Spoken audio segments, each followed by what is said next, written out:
So what we're going to see is Char is going to bring back some of the magic that he showed at Super Famicom.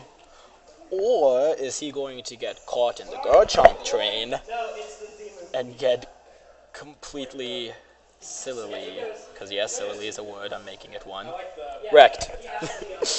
Alright, big boys, one of these is a dragon, one of these is not. It's up to you to decide who's the true one.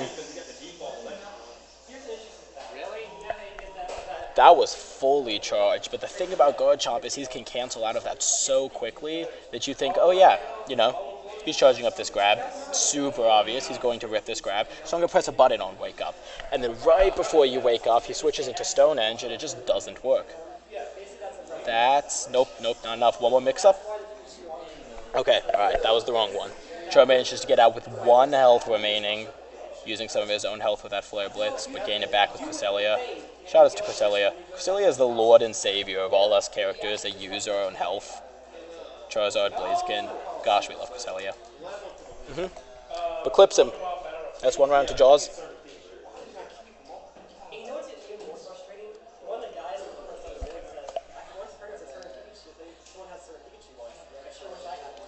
Alright, so Char decides to stand there and counterattack, and Jaws decides the best course of action is to run in and punch it in the face.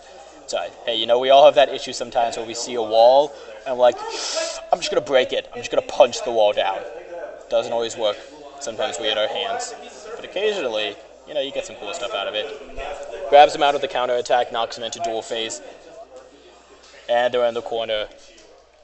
But Char uses that really... I'm really not sure if that was a mistake or not. Charizard's Synergy Burst attack does cover some pretty good distance, but that was really raw in the middle of Jaws backing up, so he could have been trying to catch it, or it was just kind of a little bit of a flub. You know, maybe trying to use the support and just getting something wrong instead. But using the ranged links, he goes back into dual phase, and Jaws is just walking. There it is. Garchomp train. He can lead something here into SBA. Or he can just try and go for maybe some more... Yeah, he goes for slightly more optimal damage. And just backs up and rushes through. That's the first game to Jaws. Good stuff to him. Good stuff. Now, we saw the last round from Char against Twilight is that he still dropped the first game. But Char came to change that. He's a patient guy. He's a smart guy, and we've shown that he knows how to optimize his character. So I wouldn't be surprised from him to just try and keep Garchomp away more. Maybe sacrifice optimal damage for better positioning. Garchomp obviously has next to no ranged tools. The few he does are impressive and can draw them tools, but if you could knock him into dual phase and then space him out with that super long tail and flamethrower. Alright, we are in the dual phase now. If you can space him out with the tail and with flamethrower, he could get a lot of stuff out of it. Just empty jump from Jaws into getting hit by the counter attack. Bounce, bounce, bounce.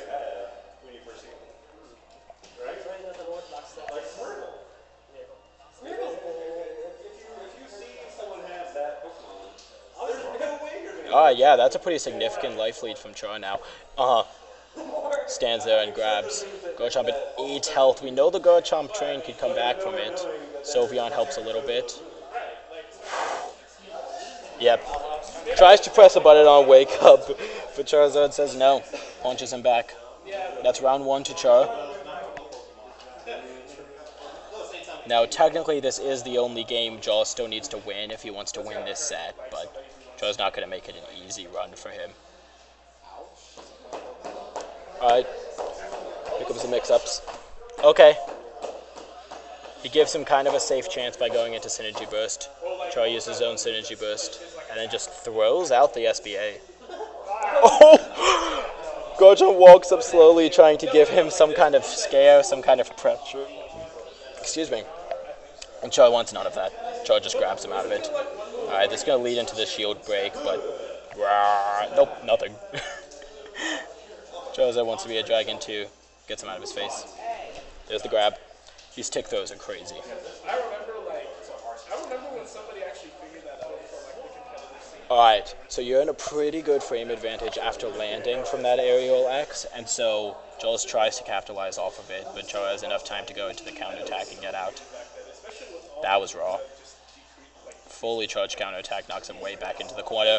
Grabs the counterattack. This combo could do it. Will do it. Yep. Critical hit Sand Tomb does a lot. Alright, set point for Jaws. Back to the even playing field. They both got about mid synergy gauge. Char has full support. Jaws doesn't, but Sylveon's going to charge fast enough that that's not going to be a huge deal for him. Grabs another counterattack. Jaws is getting really clutch with this. Safe. Alright, tries to grab him in the shield. There we go. See, that's accurately using the frame that Charizard is useless at and punishing it there instead. And gets the Sand Tomb. Critical hit Sand Tomb. That's a lot of damage to Char.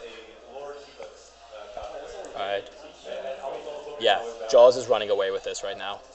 Char does pretty much the only thing he can do. Ultimate defense move, go into Synergy Burst, back him away.